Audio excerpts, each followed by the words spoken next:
The first thing she said that morning wasn't "Happy birthday." It was, "You seriously left the milk out again?" That's how it started. Not a whisper of love. Not a note. Just her standing in the doorway, holding an empty carton like it was a murder weapon. The fridge hummed behind me, still open, and I remember just standing there, holding my cereal bowl, heart stupidly hopeful. Like maybe she was about to laugh. Like maybe this was some ironic prelude to a sweet surprise. But it wasn't. It was just her tone. Sharp, cold, clinical. I muttered, "Sorry," and closed the fridge. That's when I heard it. Barely audible, but real. She said, under her breath, "Useless." And I know I could have let it go. I've let so much go. The rolled eyes, the snide remarks, the sighs that speak louder than actual words. But not today. Not on my birthday.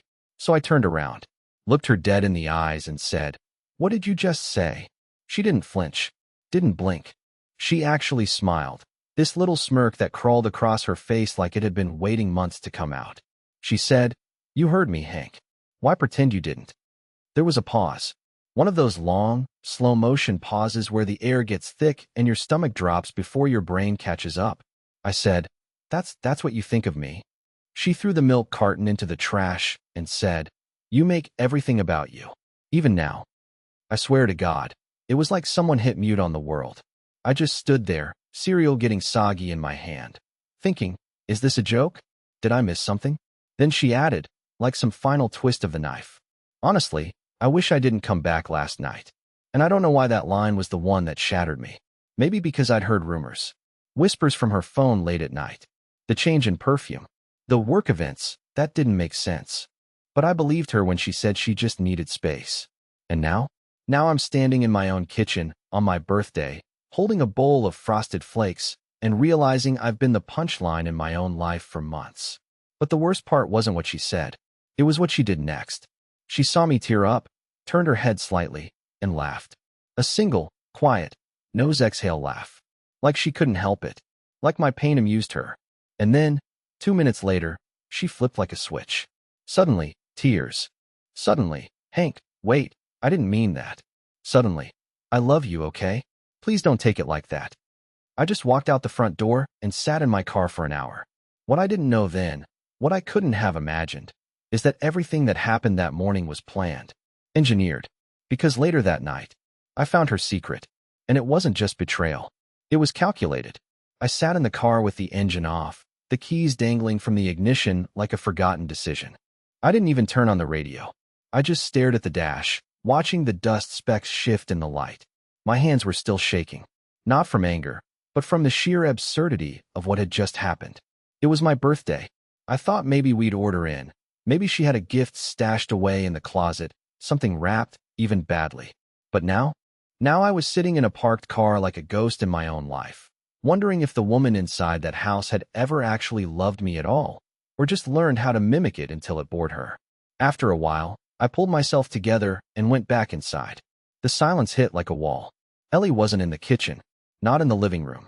I found her in the bedroom, curled up on the bed, facing the wall like she was the victim in this whole charade.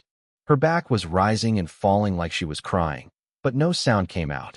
I stood there for maybe 20 seconds, waiting for her to notice me. She didn't. So I turned around and walked into the guest room. I hadn't been in there in months, but something had been bugging me since last week. A feeling. You ever get that? Like your gut knows something your brain can't prove yet? The closet was slightly ajar. Inside were a few cardboard boxes labeled "Old Junk," written in her handwriting. She told me not to touch them ages ago. I always respected that. But not today. I opened the top box. At first, it was nothing. Just notebooks, tangled phone chargers, a broken wristwatch. Then I found a small black folder tucked between two paperbacks. It had a magnetic flap. I opened it. Inside were printed emails. Not texts. Emails. Printed. Who prints emails in 2025? I didn't recognize the sender. The email address was something stupid, Stephen Flywheel at. Something so ridiculous I thought it was spam at first. But then I started reading, and my heart started tearing apart like wet paper. They weren't just messages. They were full-blown love letters. Dozens of them. Pages and pages of flowery garbage like, "I can't wait to feel you again," and "Does he still believe your fake smiles?" Followed by crude jokes about me. About my birthday. about how she'd have to pretend for a few hours before she could come home to something real. That something real wasn't me. The last message was dated 3 days ago. It ended with, "Can't wait to finally give you your real birthday gift Saturday night. You've been so good at playing the wife. I owe you one." Winky face.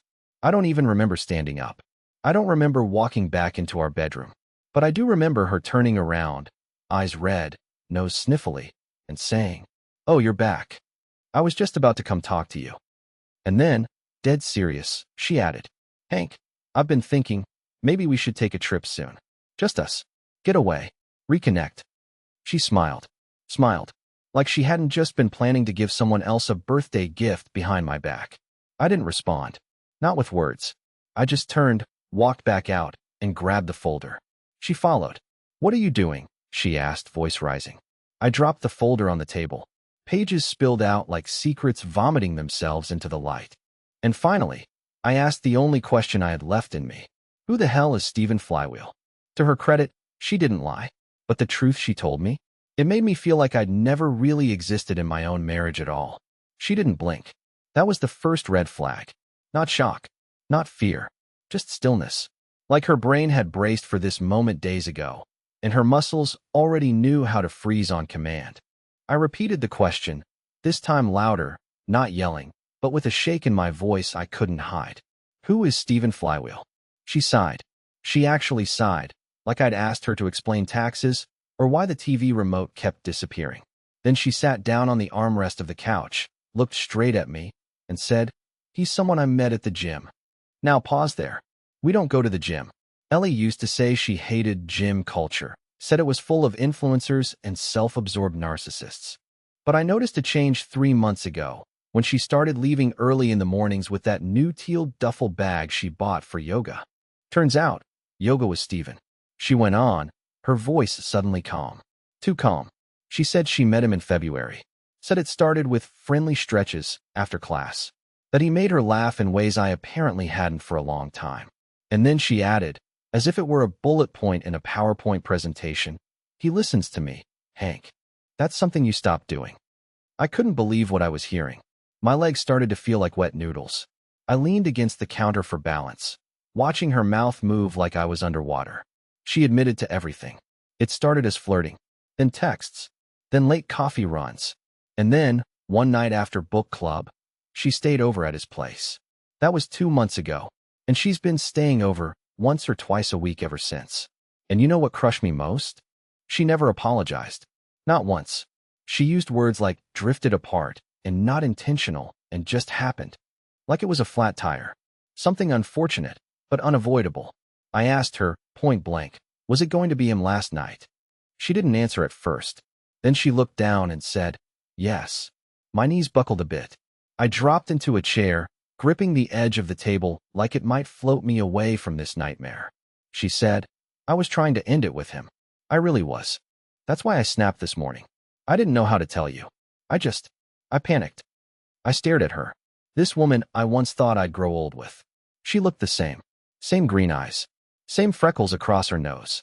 Same crooked left tooth she hated and I always found charming.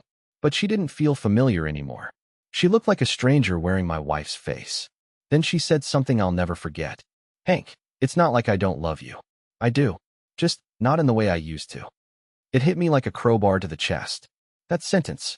That fake kindness layered in brutal honesty. Like offering someone a warm blanket and then stabbing them through it. She got up and reached for my hand. I flinched. She pulled back. Maybe we can fix this, she said quietly. Maybe we take time. Go to therapy. I don't want to lose you. I laughed. I actually laughed. A weird, bitter, awkward laugh that turned into a cough. You lost me, I said, the moment you started printing emails like souvenirs. I stood up, grabbed my coat. I didn't know where I was going. I didn't even have shoes on. I just needed to get out of that house. And as I reached for the door, she said one more thing. Hank, please don't tell anyone yet. I need time to explain it to my parents. To make it make sense. That's when I realized she wasn't afraid of losing me. She was afraid of looking bad. This wasn't guilt. It was reputation management. And that's when the plan began forming in my head. Because I may be pathetic. I may cry during commercials and fold fitted sheets like a toddler. But I'm not going down quietly. Not after this. I didn't sleep that night. Not even a little. I laid there on the couch, because no way in hell I was sharing a bed with her, and stared at the ceiling like it might spell out the next step for me. My thoughts spiraled in slow-motion chaos. Not rage. Not even heartbreak. It was humiliation. Thick and heavy, like a wet blanket over my entire body. And underneath that, strategy. Because when a person shows you who they really are, don't cry. Take notes. Ellie stayed in the bedroom. I could hear her pacing. Once, she opened the door, paused, then closed it again. Around 3:17 a.m., she texted me from the other room. Can we talk in the morning? Please. I didn't respond. Not because I didn't have anything to say, but because silence was the only weapon I had left that still scared her. By 7 a.m., I was dressed, phone charged, and running on nothing but anxiety and cold adrenaline. I drove to a parking lot near the strip mall where she took her yoga classes. I waited. I knew her schedule by heart. Thursdays, vinyasa at 8:15, followed by a smoothie and some fake gratitude posted to her wellness Instagram. At 8:04, a silver Nissan pulled in 2 spots down from me. Out came Steven. Steven Flywheel. And yes, that's his actual last name. If you're thinking that sounds like a minor villain in a Pixar film, you're not wrong. He looked exactly like I imagined. Tight joggers, tank top in 60-degree weather, a beard so curated it probably had its own Instagram. And worst of all, he smiled. He walked like someone who'd never been told no in his life. Like someone who thought he deserved everything he touched. I didn't confront him. Not yet. That's not how this would go. I just watched. Waited. Took a few photos. Him entering the gym. Him laughing with the receptionist. Him stretching by the glass wall. All time-stamped. All geotagged. Then I went home. Calm. Focused. Ellie was in the kitchen this time, wearing that innocent beige sweater she always pulled out when she wanted to seem soft and safe. She had eggs cooking. She looked up and smiled like we were on day 2 of some romantic recovery montage. Like maybe we'd cry over pancakes and forgive each other with a hug. I said nothing. Just poured coffee. She watched me carefully, like a trainer taming a wounded animal. She asked if I'd thought about what she said. I told her I needed time. She said she understood. Told me she loved me. Again. And it felt like venom every time that word left her mouth. Because now I knew she used it like duct tape. Just enough to patch over the damage and keep the illusion intact. We sat down at the table. Quiet. Too quiet. Then she said, I want to be honest with you now. Completely. No more lies. I stared at her. Nodded once. And that's when she told me everything. She said she never planned to cheat. That it just happened after a class when he offered her a ride home. That he made her feel seen. That she didn't even know why she kept going back to him. She said it wasn't about love, it was about escape. But what she said next, that was the gut punch. She said, if I'm really honest, Hank, I didn't think you'd find out. I thought I could manage both. She thought she could manage both. Like I was a houseplant, and he was a weekend hobby. Like my emotions were something to be scheduled between errands and orgasms. I didn't scream. I didn't cry.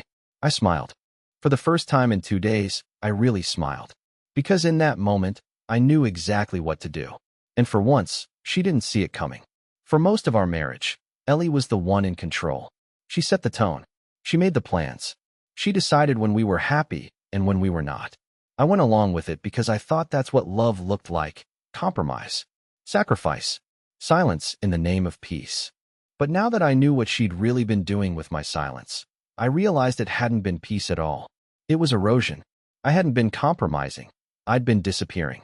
But that morning, something shifted. Something in me. Something soft, hardened.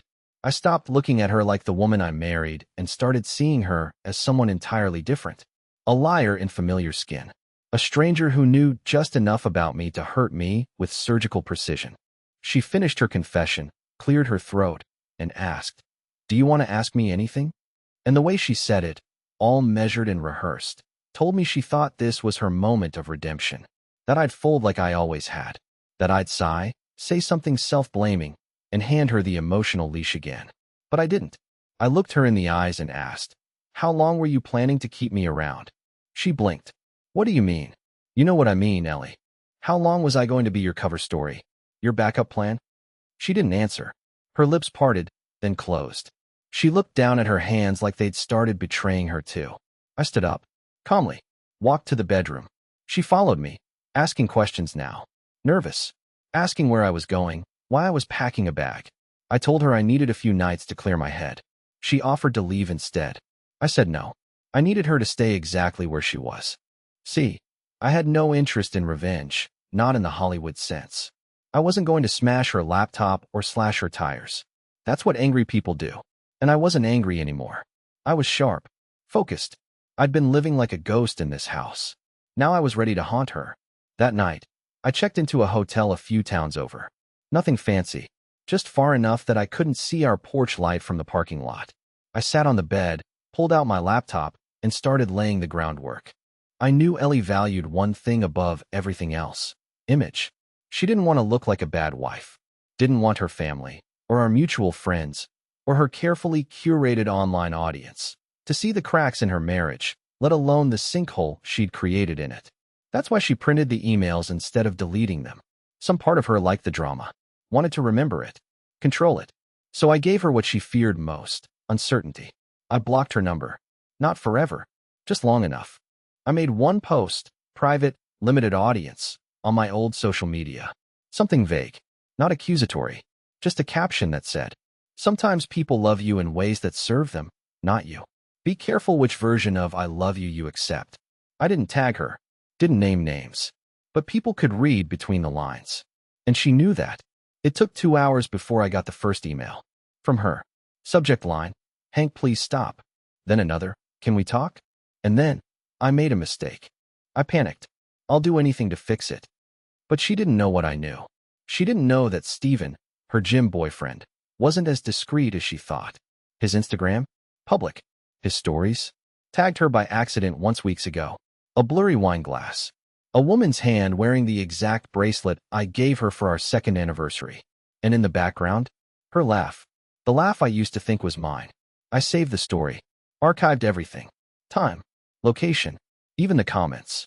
So when I emailed her back the next day, I didn't yell. I didn't accuse. I just said, "You want to fix this? Great. Start by telling Steven it's over. Face to face.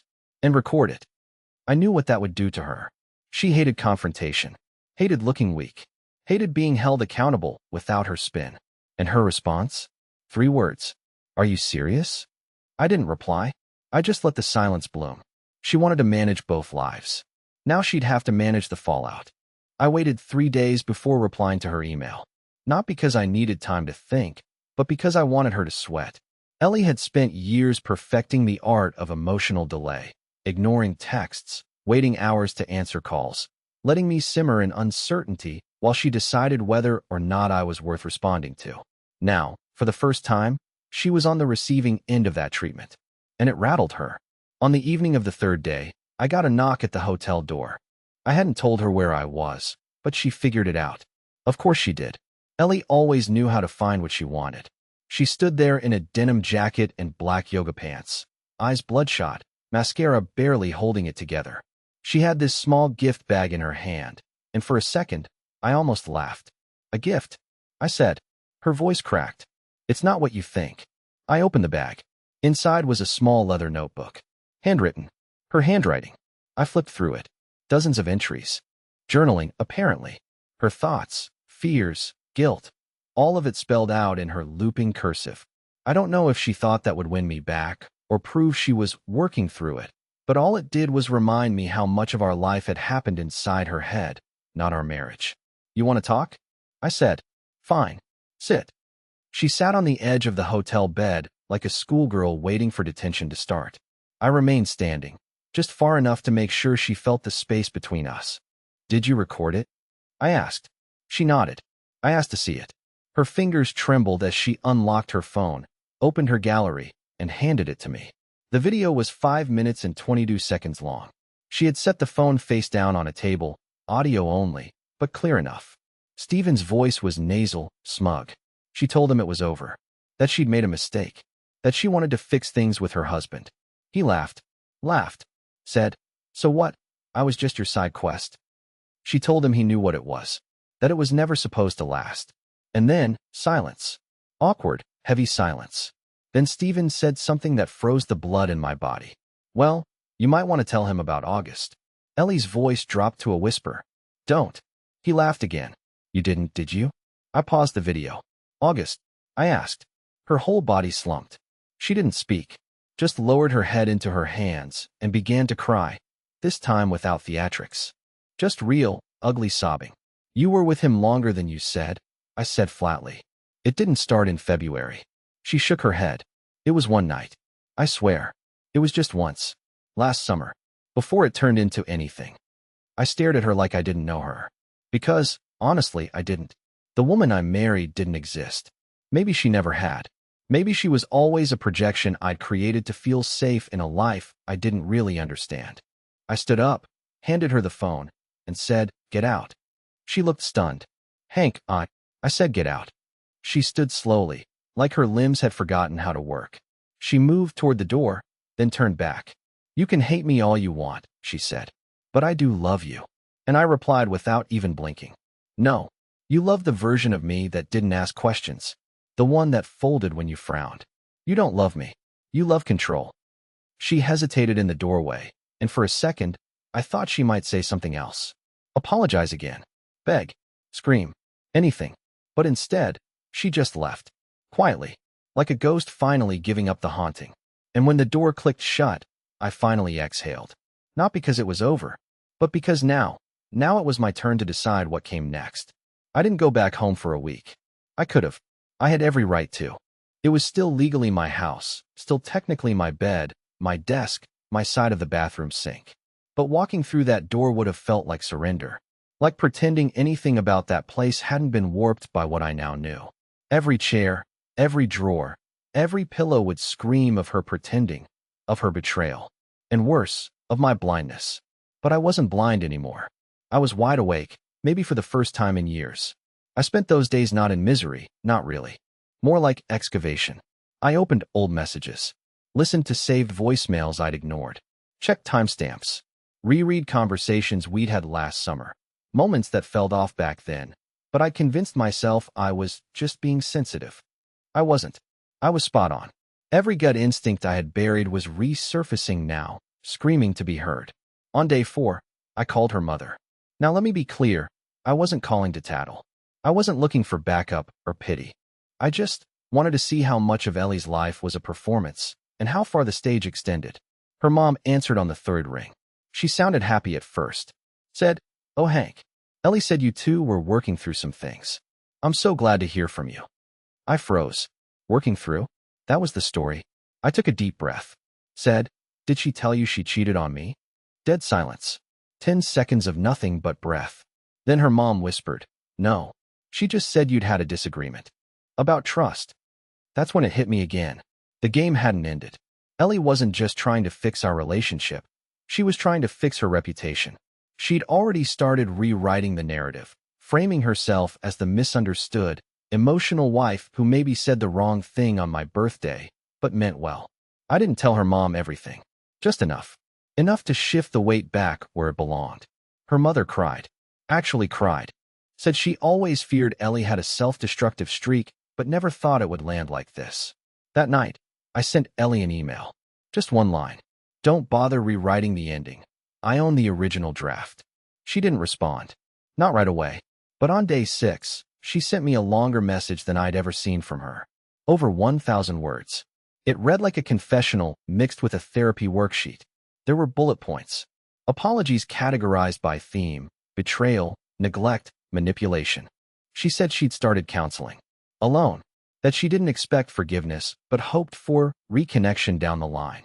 That phrase, reconnection down the line, sat in my chest like a brick. It was so clinical, so polished. Like she was auditioning for the role of a regretful ex-wife in a Netflix docudrama. And that's when I knew there was only one thing left to do. I packed up my things. All of them. Not from the hotel, but from the house. I drove there early, just after dawn. Quiet. No noise, no confrontation. She wasn't home. Good. That made it easier.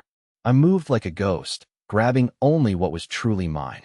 I didn't leave a mess, didn't break anything, didn't take revenge. But I did leave something behind. On the dining room table, I placed the leather notebook she gave me. The one full of her guilt and revisionist poetry. I placed it open to one page in the center. The only page I'd written on. In my own handwriting, I'd scrawled, "This was never your story to narrate. I'm taking the pen back." Then I walked out the front door, locked it behind me, and left the key under the mat. I didn't look back, because ghosts don't haunt people who are already living in their own consequences. It's strange how quiet healing can be. I used to think it would arrive like a thunderclap, some grand, cathartic moment where the pain dissolved all at once, like steam. But that's not how it works. Healing doesn't shout. It whispers. It sneaks in during small, forgettable moments, like when you realize your chest doesn't tighten when her name pops up in a memory, or when the silence in your apartment finally feels peaceful instead of punishing. It took time. I won't pretend it didn't. I spent a few weeks in limbo, going through the motions, half expecting her to show up again, to knock on my door with another heartfelt letter or a last-ditch confession. But she didn't. And maybe that's what saved me. She let me go, probably because she finally understood I wasn't coming back. Not to her, not to who I had been when I was with her. I moved into a new place. Smaller, older, and with the kind of charm that forces you to fix things yourself. I painted the walls a color I liked. Bought furniture that didn't have compromise embedded in the cushions. I found comfort in routines I didn't have to share. Quiet mornings with coffee and music, evening walks where I wasn't performing happiness for anyone. And then, something happened. A letter arrived. Handwritten. No return address, just my name. I opened it carefully, expecting some kind of last word from Ellie, a final string to pull. But it wasn't from her. It was from Stephen. The letter was short. Awkward. He said he didn't expect forgiveness, didn't even know why he was writing. He just wanted me to know that after Ellie left him too, apparently within weeks of our fallout, he'd started therapy. Said he realized he had a habit of treating people like tools instead of people. He thanked me, weirdly enough, for not making a public mess of it. I read it once, then tossed it. It didn't matter anymore. Because the truth is, I won. Not in the petty way, not in a revenge fantasy way. I won because I got myself back. For the first time in years, I liked who I was when I looked in the mirror. I didn't see a man begging for scraps of affection. I didn't see a whiny husband trying to hold together a collapsing illusion. I saw a man who learned to draw a line, who stopped tolerating being loved conditionally, who realized that survival wasn't enough. You deserve joy and peace, and someone who chooses you without contingency. A few months later, I joined a community book club.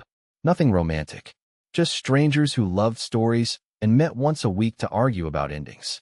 That's where I met Emma. She didn't flirt. She didn't chase.